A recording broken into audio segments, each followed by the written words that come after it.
Een goeie, strange winter, maar ook nog eens een protte sneeuw. Net elke keer zit erop te wachten als je dan het verkeer in matte.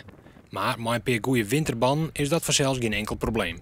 Elke keer smiet dat weer de nedige drukte op voor bannenverkeerders.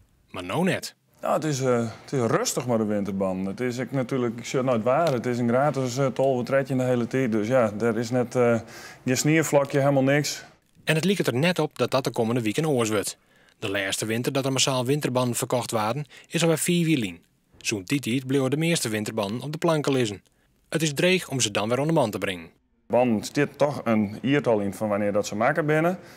En ja, die worden nou massaal die dumpt natuurlijk. Want ja, op een gegeven moment ben die ban 4 of 4 weer oud. En dan ben mensen die willen ze gewoon net meer hebben. Die zeggen ze gewoon van ja, die dingen ben niet oud, hoef ik net.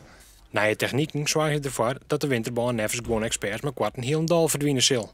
Dat is een cross-climate, die is dus simmer en winter. Die is goed, kun je het echt gewoon voor in de bergen dus. En ja, daar wordt wel heel veel op inspelen. En met een protte mensen die daar dus maar rijden willen. De wat lichtere all-season baan wordt winterdags al heel iets vaker broekt. Nou het dus klimaat warmer en wierter wordt, werkt het zijn all-season baan beter.